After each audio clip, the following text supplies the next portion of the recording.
Without a guest, it's easier because we just speak shit between each Yeah. other. When you have to do an intro, it's like fucking. Thank you for sunshine. Okay, Homie.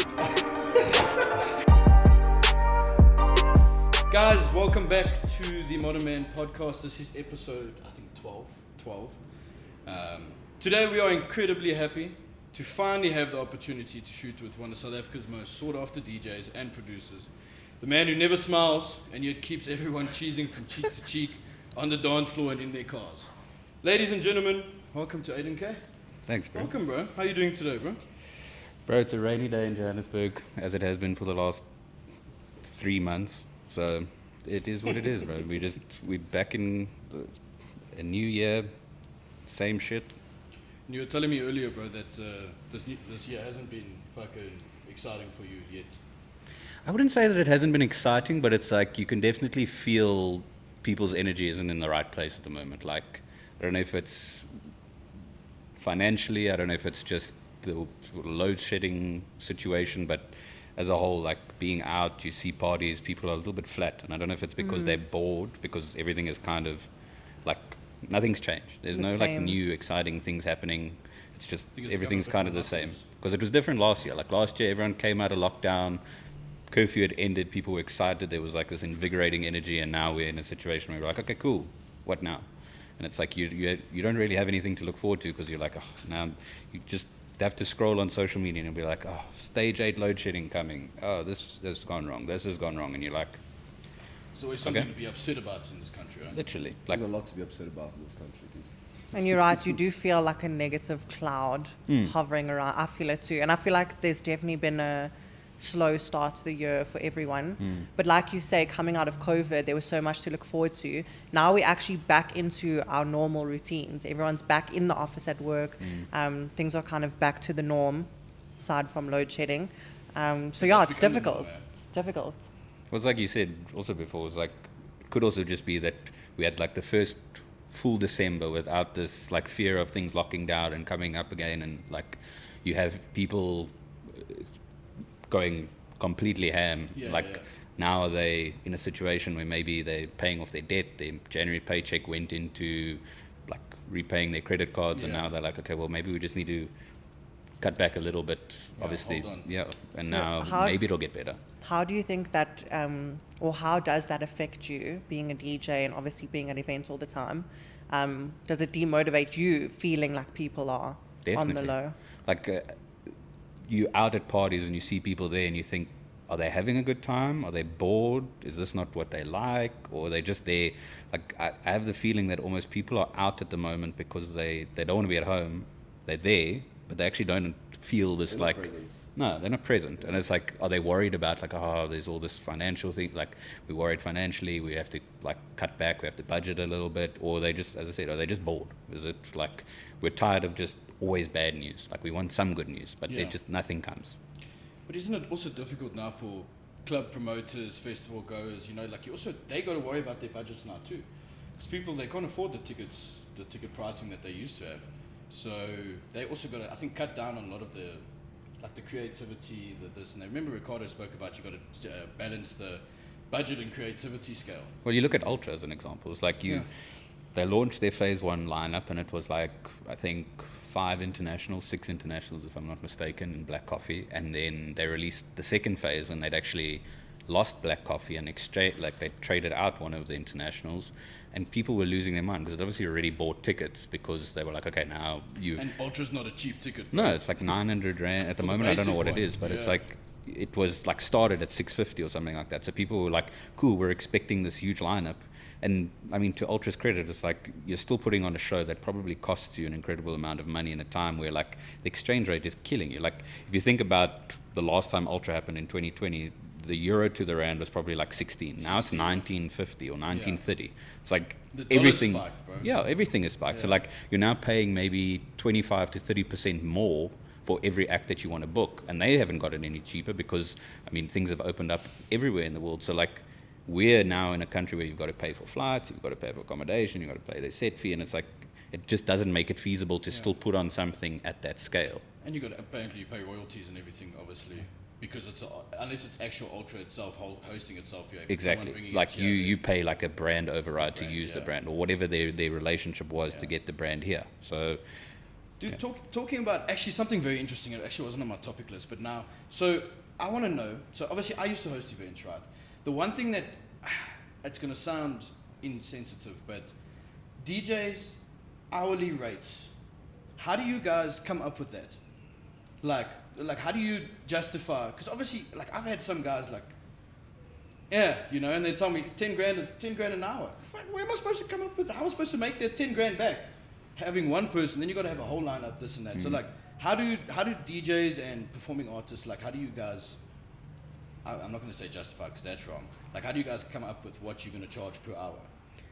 The interesting thing is, if you have to look at how things have happened over, like, I'd say probably the last decade, was people used to kind of go out for like a DJ. Like if you think about 2011, 2012, 2013, they'd go and watch Fresh and Euphonic, Roger Good. Yeah. You'd go and watch like the radio DJ headlining, or you'd have maybe like a Goldfish or a, I don't know, there were very few artists that crossed into the DJ scene.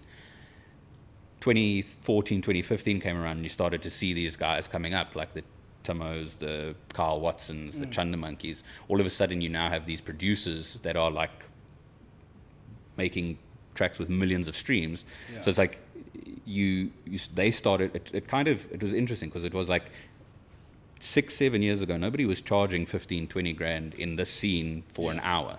Yeah. And then as one person started charging more, then another one started charging more, and it just kind of like inflated everything. Everyone kind of, that's exactly how it happens. It's like you look at it relative to what other people are charging in the market, and you go, okay, cool. This guy's charging 8 grand, and I feel like I'm better than him, or I feel like I'm more relevant, I'm going to charge 10 grand. And then lockdown happened, and all of a sudden everyone was like, okay, now I just need a gig, I'll play for 3 grand.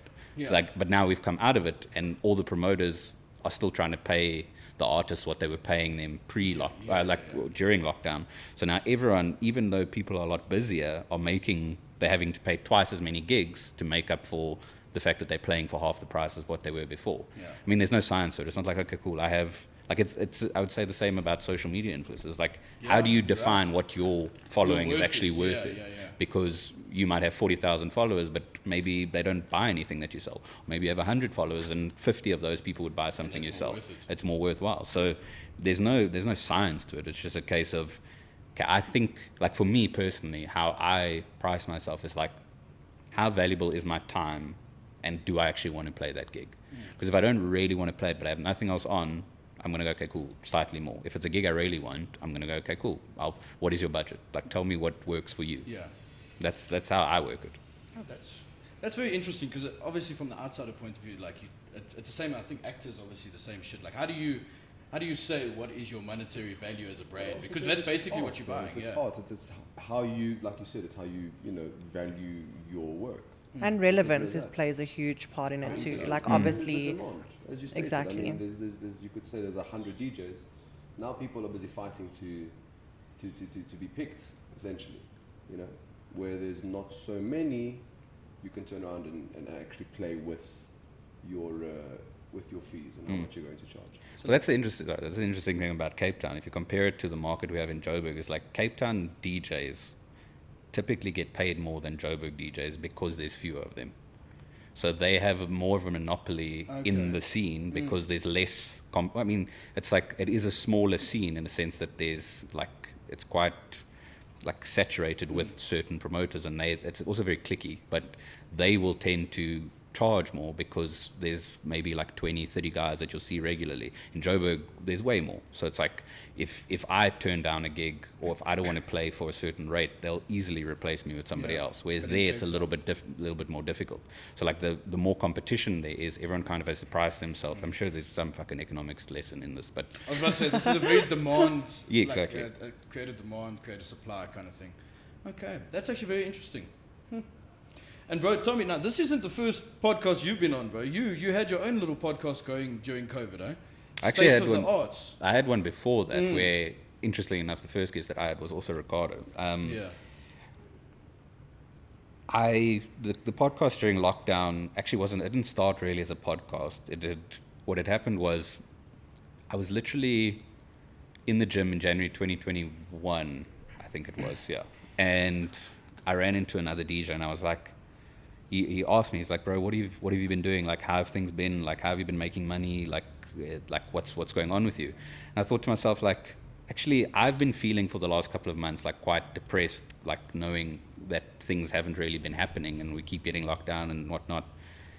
But I actually have no idea how anybody else, apart from like the really close people that I know, like how they're doing. And I was like, how are people surviving? How are people making a living? How are they like paying their bills? And I thought, well, if I'm interested in that, I'm sure there's a story to tell, because as a creative and as somebody that relies on the industry to pay the bills, I felt almost like I wasn't doing enough, or like I kind of felt alone in it. Like, okay, I feel like isolated, being obviously because we're also being locked down and we can't go out and socialize. It's like, okay, let me speak to some people and see how it goes. And there was actually a documentary. I think it was like I got the idea from a Michael Phelps documentary. I can't remember, The Weight of Gold, I think it was called, where he interviewed all these athletes on like the mental health implications of being like a superstar Olympic athlete. Yeah. And I thought, okay, well, let me bring some people together that I know, that I can relate to, that I'll be able to speak to about how lockdown has impacted them. And hopefully in doing that, there's some kind of lesson or some kind of comfort that people will feel like, actually, I'm not going through this alone.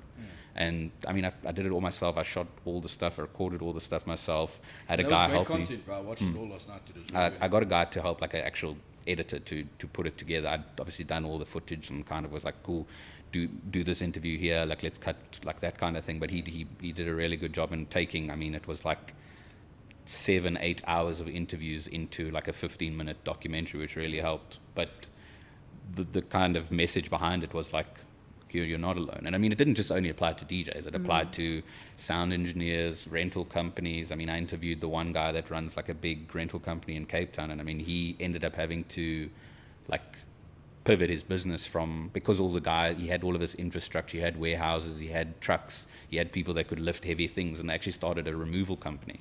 So like, it was just weird things that people had to do like that. I mean, guys gave up their jobs, started completely different careers, and for me it was like, I just can't anymore. Like I remember thinking in 2020, like I can't keep waiting for things to open up. And I eventually got a full-time job for like, I think I was there for about just short of a year before I was like, cool, I actually don't want to do this with my life. But it helped that period of not having to stress about money. I actually worked for a PR company doing social media management, because it was like, I'd been doing social media from when I started working. And I was just like, this kind of applies. I have the skill set. It's completely out of the music industry, but it at least allows me to get away from that space of like anxiety and depression of like, when the hell are things going to actually open up again? Well, social media, well, actually, it's not really that far out of the music industry, bro. You've got, like, I've checked your Instagram and, like, all the stuff that you've got crazy good content, bro. Like, you've put together really good reels, really. I don't think people who don't create content understand how much. We only realize this now doing this.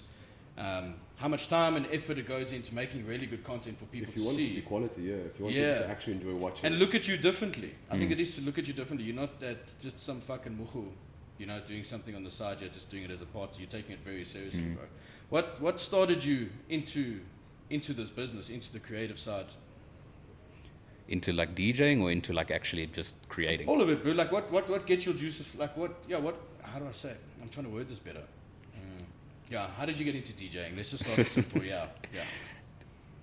I think I probably have the same experience a lot of guys did, where like our first experience of DJing was like virtual DJ, like downloading a bootleg copy of virtual DJing was like fucking mixing out of key day and night, Kid Cudi and like sexy bitch kind of thing. Dude, virtual DJ was the shit, man. I used to fuck around on that. Exactly. Everyone did. Everyone did.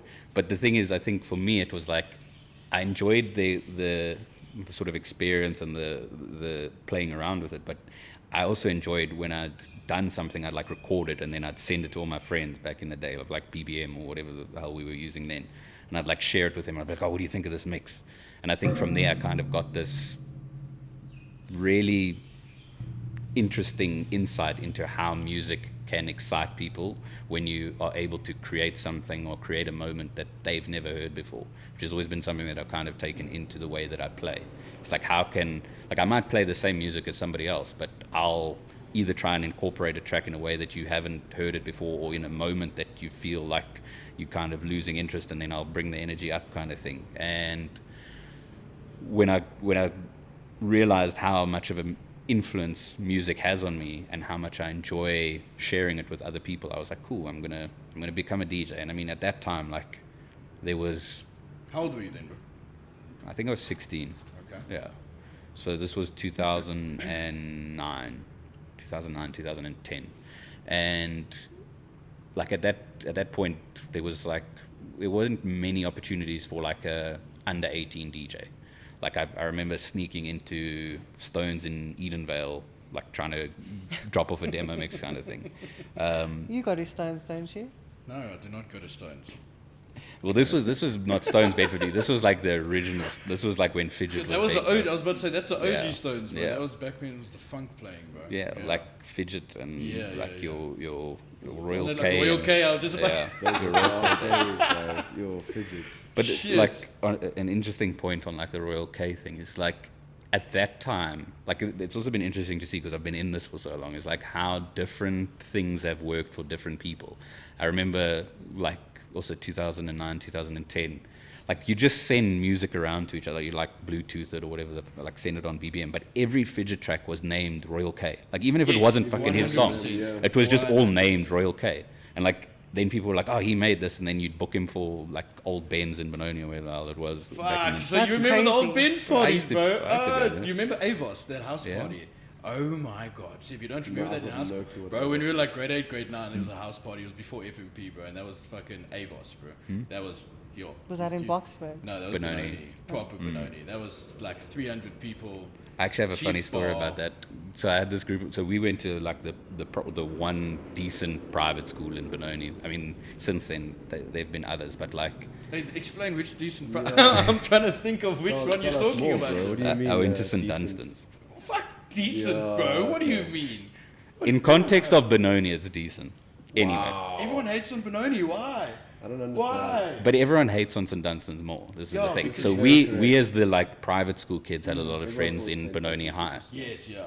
I was said guy. But the problem is, when we'd go to house parties like that, all the Benoni High kids would try and like cause shit with us because we were from private school. So like all the Lebs in Benoni used to Oh, come true. and try and threaten us when we were there. And I mean, we were like 14, 15 at the time. So like That's never stopped, bro. literally.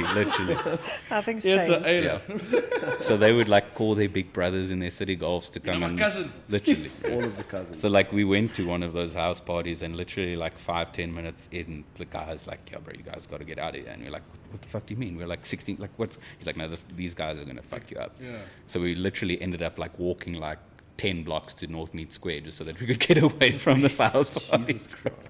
Good old Northmead Square. That was also the place to be. There Bro. used to be a club there around the corner. What was it? Coco Cabana or something? like That there was a club there. Potatoes or some shit, wasn't it? That was like eventually. It was like Yes, it got there at some called. point. I think it was called Fubar at a stage or something. Fubar, that's the one. Yeah, I think Yeah. I was in grade 8 when that one came out. But I remember kids like at Northmead Square at like Friday night at 8, 9, you tell your parents, "Okay, I'm going to watch a movie." You weren't going to watch a movie. You were just going there to loiter like degenerates. And there used to be like an like a lift in one of the, before they renovated it, and you used to be able to, if you pushed the button halfway down, it would stop it. So kids used to do This that is and then very make true. out in the lift, and Make then out, they, yeah. Make out. I was one of those kids. This is very true. What the They- fuck, they, bro? They How did eventually you fixed figure the this out? elevator, so then we just went to the staircase because it Yeah. was right next to it. Yeah. That's what they used to do at KFC Bedford. You think I'm joking? You think I'm joking? KFC Bedford Centre when I was a kid. They used to come with your hubblies, and it was like a jail there. And people used to go. I never knew about this because my dad was strict as hell, so I didn't really know about this. And then in like grade 9 or 10, one of my friends said, "No, meet me at Bedford. We'll go watch a movie." So I'm like, "Okay, cool." Rock up there, and then she's like, "No, come. I just want to go get food." We walk across. It was so dodgy. These kids were drinking, and I was so innocent at the time. So I was like, "I am leaving. This is ridiculous." Used to go drink there. There was hubs. Used to walk across the road. Bedford was like a gathering. Very ratchet one, but The East Rand, eh? Yeah. Strongest currency in South Africa. It's beautiful. Oh, but Aiden, tell us, bro. One thing I don't think a lot of people understand is the long hours that you guys put in, bro. you produce music, so you make music. So that like is a whole different story than just going out and DJing at night and playing someone else's music. What is your hours, bro? Like, cause DJs playing to all times of the fucking morning, like. Yeah, I mean, I think it obviously became a little bit different when I started hosting events, because what used to happen was like you'd rock up maybe half an hour before you played, leave like maybe an hour after you played. So maybe you were out for like 3 hours a night. Also, like the more busier you get, like I had some nights in like December, September, October where I was playing like 5 gigs a day. So I'd like start in the afternoon somewhere and end. Like I remember I played one, I'm trying to remember the day, but regardless, like I started in the afternoon and my last set was at like 3 in the morning at Truth. So it varies depending on like how busy you are, but obviously like we have this conversation a lot. It's like I miss lockdown. The only thing I missed about lockdown was the curfew.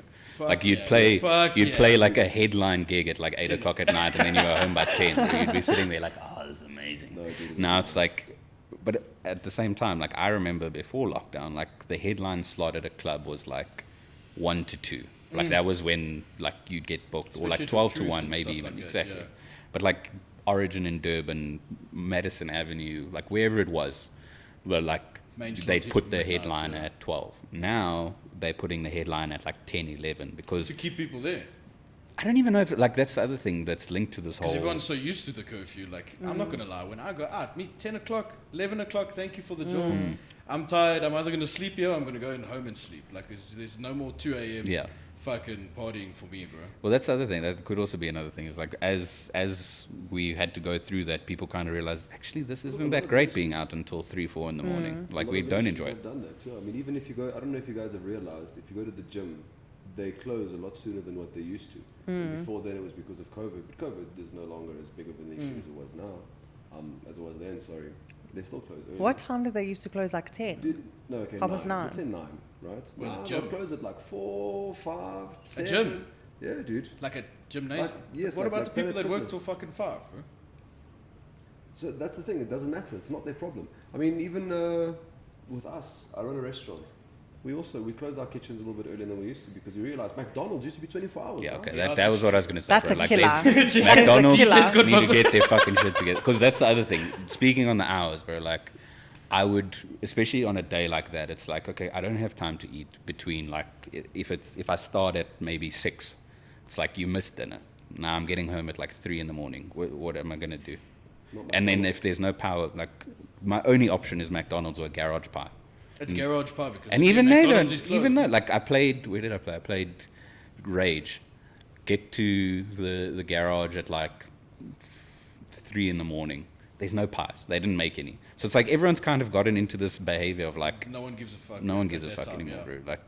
bro. Like we don't have to do more than what's expected of us anymore. It's just like we're gonna do the bare minimum.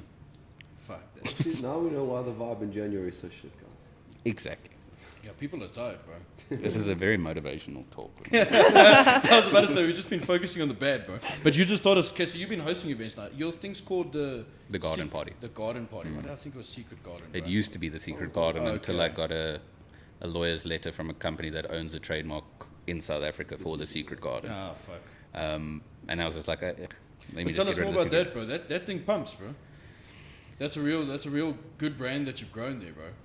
Again, I think it was another positive that came out of lockdown for me was that at the time that I started doing these events, there wasn't much happening. Like I started the brand in August in 2021 when I think we were still in like level 3 lockdown, so all the clubs were closed, most of the bars were trading until like 8, and then they had to be strict about who could come in, and there was like temperature screening. You can have 50% capacity and all Where that your mask bullshit. coming in, you can take it off when Exactly. you're inside. Fucking And the nice thing about the spot that I started doing those events in was like it's like a Chinese restaurant, but then adjoined to it is like a courtyard. So it's like completely open air.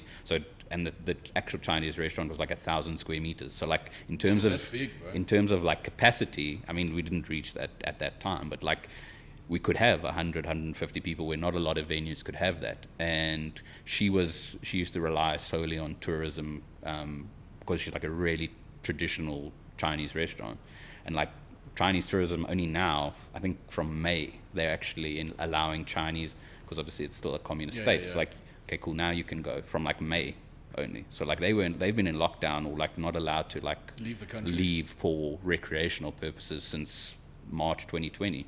So she like was really struggling, so I didn't have to pay for a venue. The sound technician that was prepared to rent me stuff was like, he has this stuff sitting, whatever we make, we pay him. He's like, he's not doing anything. The DJs at the time, like, Weren't doing anything. nobody was doing anything, Fuck. so everyone was paying That's for a next to perfect- nothing. Perfect market, bro. So for like 6 to 8 weeks, I was able to host parties with very little risk.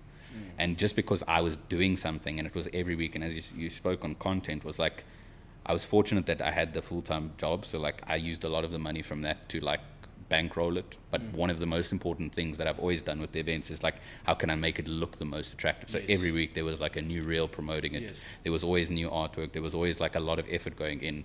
I mean, my day job suffered quite dramatically from having to put these parties together, but like it was just focused solely on like, how can I create something from this? And I never really had an intention of ever doing events because I'd done like 1 or 2 leading up to that, and they were all very average. But because I was consistent, I kind of saw that there was this niche or like this Yeah. this gap, The in the gap in the market to be market, able yeah, to do yeah, it. And just by continuing to do that, trying to focus on quality over like, Quantity. I wouldn't say over quantity, because last year I did 42 events. So like I wouldn't say it was quantity. Wait, That's how- crazy. Wait. You did so you hosted, just missed out 10 weeks of the year that you didn't host. No, dude, that's ridiculous. Technically, well, a little bit more, because there was probably a stage where there was maybe like 8 weeks where I did 2 a week. So it Where was were you pro- doing the second one then? Not the same idea, or No, it was different. So like at a stage I was doing Fridays and Sundays, then I would do like a public holiday, and then maybe the Saturday was another event. So like Yeah. there obviously, like just in mere numbers, it's like there was almost 1 a week that I was doing, and it put a lot of pressure and stress on me to have to like do that, because regardless of like what I've done to build the brand, you're like, it's not necessarily true, because sometimes like you can have a bad event and still recover, but you always feel this immense pressure. It's not just the financial pressure of like, okay, cool, maybe I'll lose money this week if Reputation, bro. it's reputation. And like regardless of where it is, I've always had this personal, like my own personal reputation has always been tied into the brand. So I've always made an effort to like, that is more important to me than making money or whatever. Like if I have to put in extra hours just to sit and fucking invite, like that's what I used to do when I started. I used to go through my Instagram and be like, okay, cool, see this person goes out, hey, do you want to come? Here's free tickets. Like I would sit for 4 or 5 hours a day doing that, trying to find people that either followed me or would go to other parties, and I'd invite them like that. Yeah. And just by So you doing did the that, groundwork, bro. yeah, I put in as I said, the woman that I worked for definitely wasn't happy with me before. The amount of Probably effort I'd started sit work there, like this sit on on Instagram. Instagram for hours trying to get these parties off the ground. But yeah, it's a very different dynamic being a DJ versus being a promoter, because you only think about yourself when you're a DJ. You think, cool, I've got this booking, I'll prepare some music, I'll maybe post once or twice on Instagram. But when you have to think about putting on an event, you have to think about like how you're actually going to bring people to this. There's a lot. It's a completely different You're dynamic. selling a product, bro. That's a one-time. It's at this time. That's it. People come, they come. They don't come, they don't fucking. And that's the difference with making music versus doing an event. It's like if I make a track, you can listen to it any time of the day.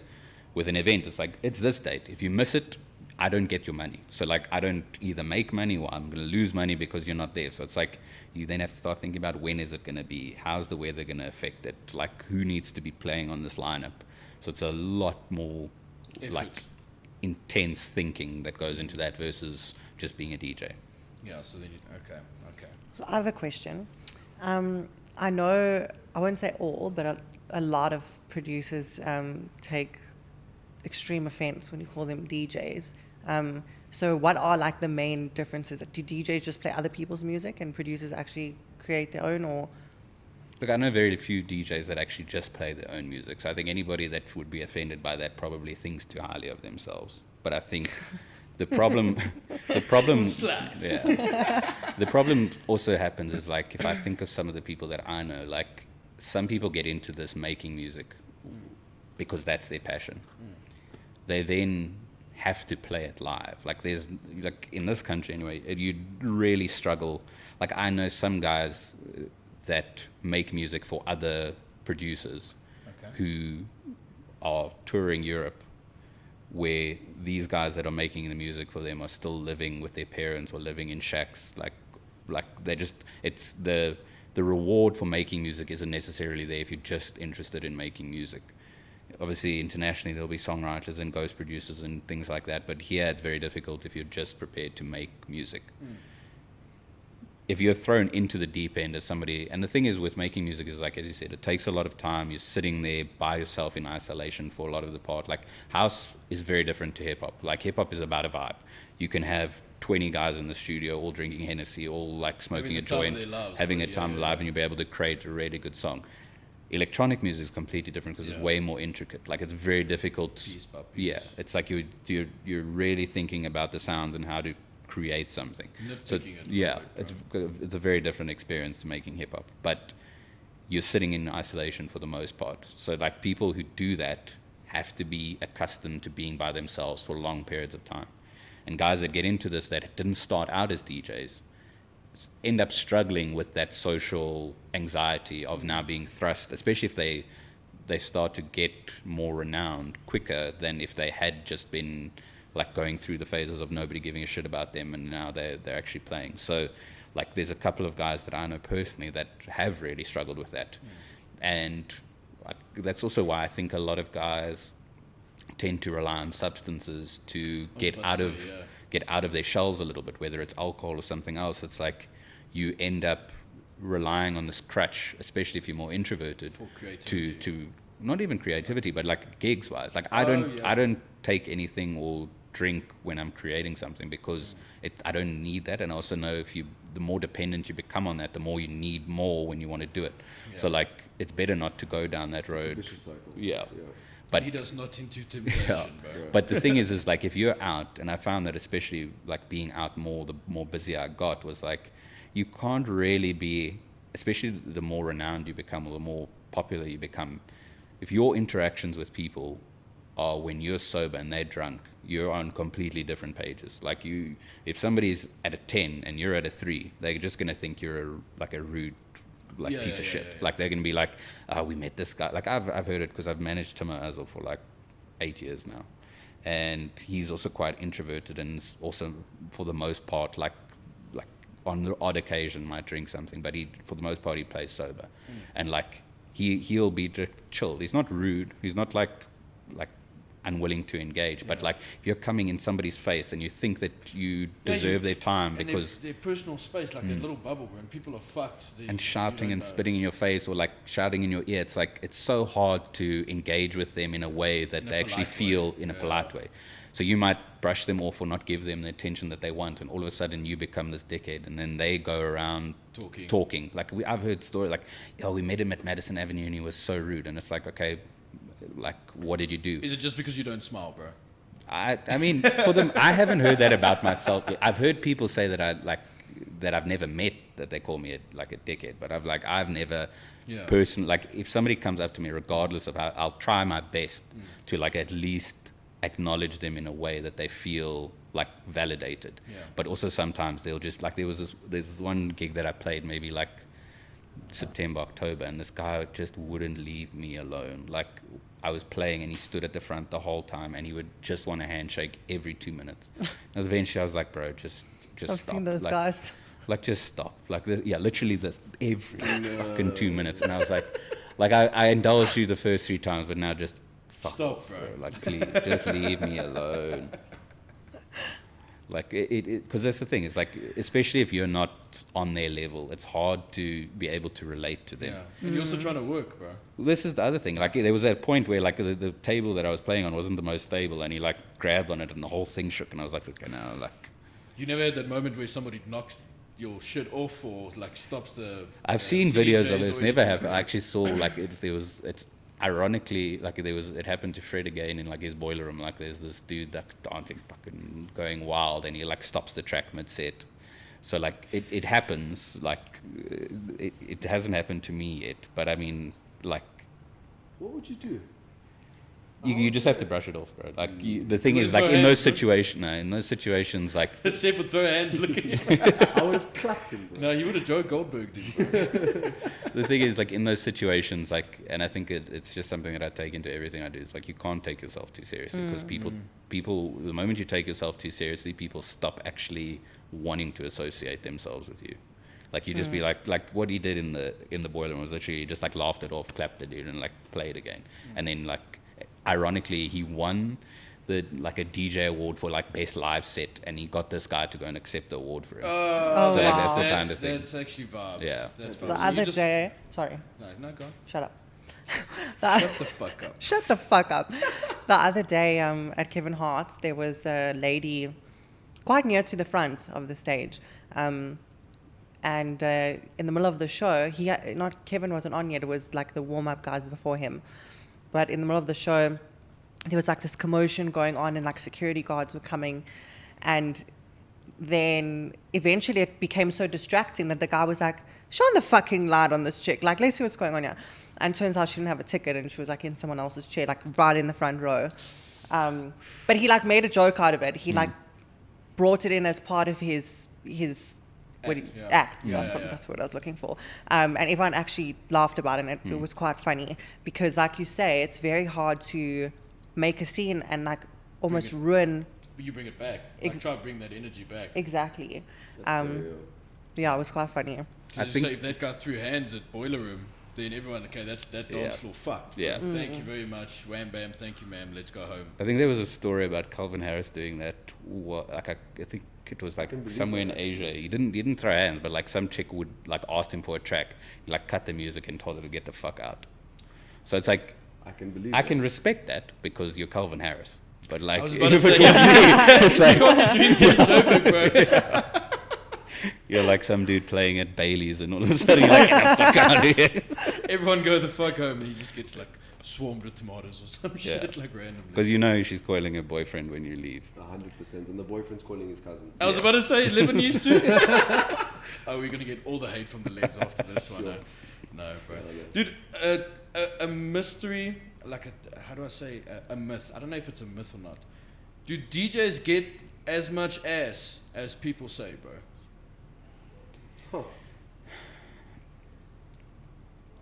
I think the thing is like it's very easy if you're put in the situation where you are sought after to indulge in it. At the same time, you just have to look at something like what happened with Fresh and Euphonic, what happened with Billy Kenny. It's like the moment, like I don't, like you never quite know what the situation is. But the more you expose yourself to those situations, the more likelihood that people will talk shit. And the thing is, like now all of a sudden, if you're like the center of attention, or like the more prolific you become, the more exciting it is to talk about you. And it's always going to be bad. Nobody's ever excited to say something good about you. But if they hear something bad about you, they would that shit spreads like wildfire. 100%. So like, I've heard of stories of guys getting like asking chicks, or like chicks asking them for tickets in exchange for sexual favors, and it's like that shit exists. Like it's not going anywhere. But if you really want to take your craft seriously, like it's better to not abuse the fact that you get all of his attention, because it could be very easy to just like whatever comes your way, you're just like, yeah, fuck it, I'll let's take have it. So what you're saying is basically stay away from women. No, it's just like it's Genius. Hey, oh man. No, I'm playing. But yeah, again, it's the same thing as what you were saying about the drinking, and so just lead yourself not into temptation, because there's always a chance that you might You'll fuck end up. opening Exactly. the door and that door You might need just lead one to- girl, bro. One girl to just say something fucked.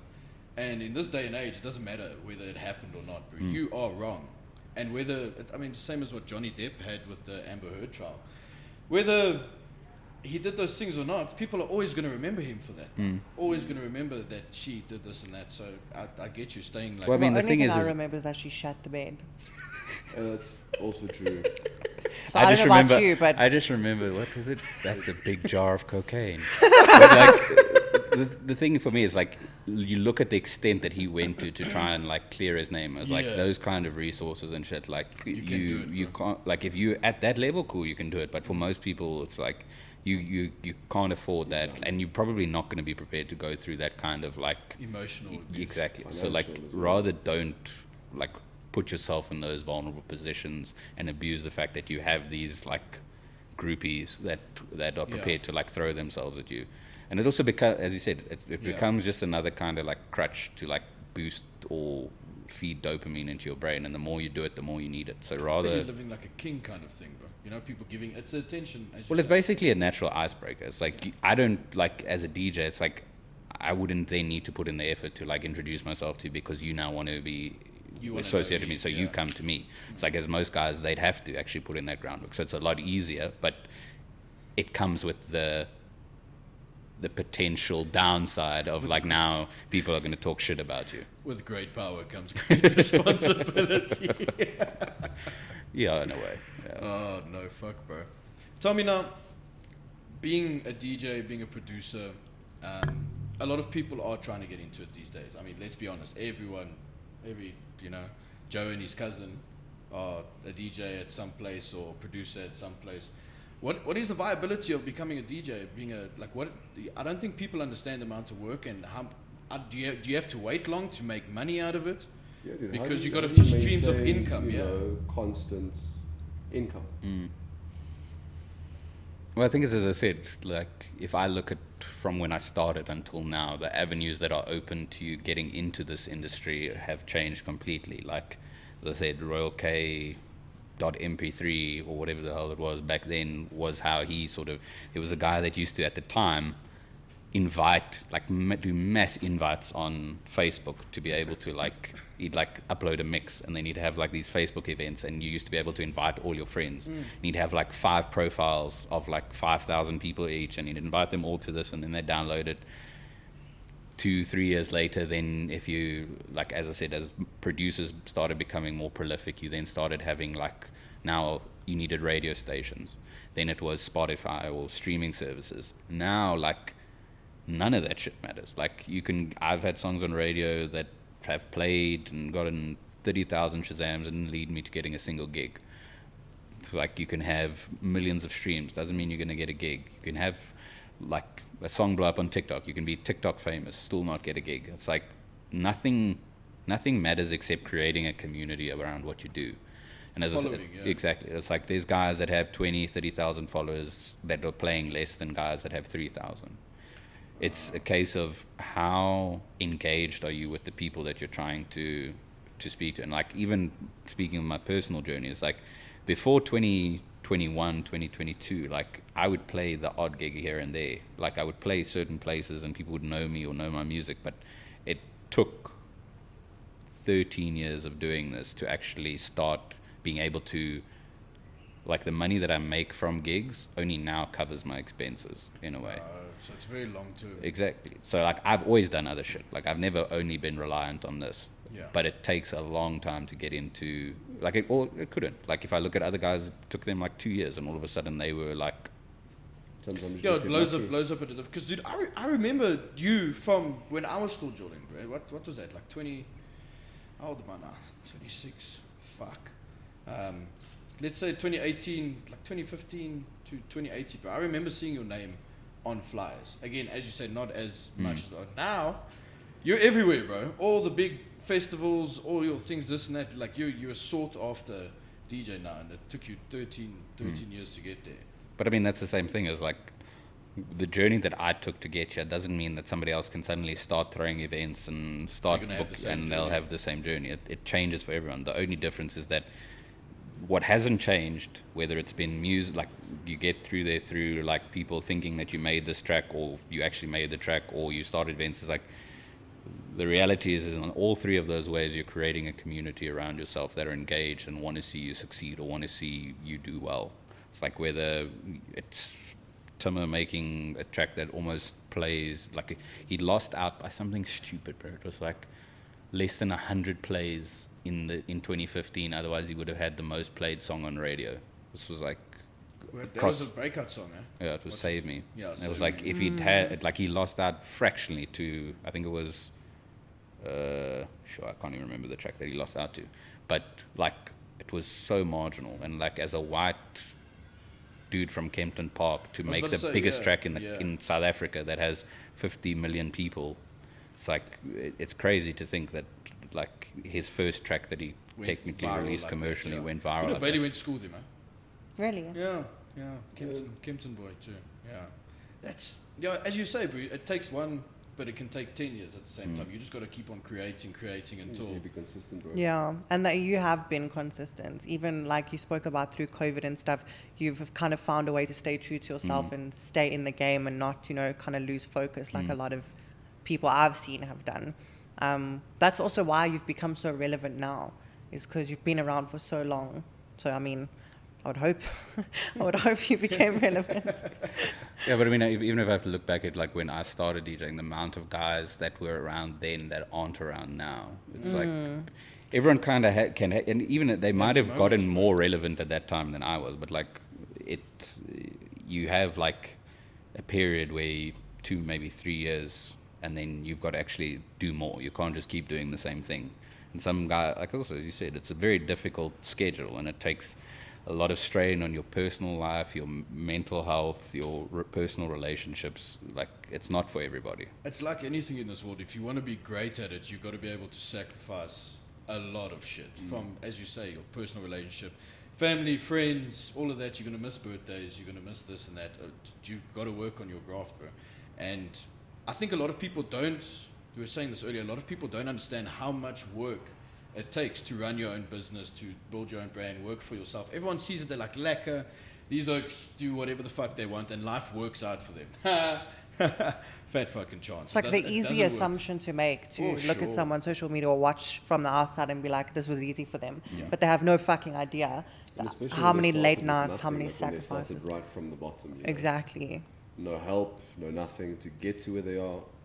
It's the easier conclusion to just say it was easy than to try understand what they've been through to get there. But that's the world we live in. It's easy to just be skeptical about fucking people and just be like, he's doing something, we laugh, what. Okay, he's now working, he got lucky.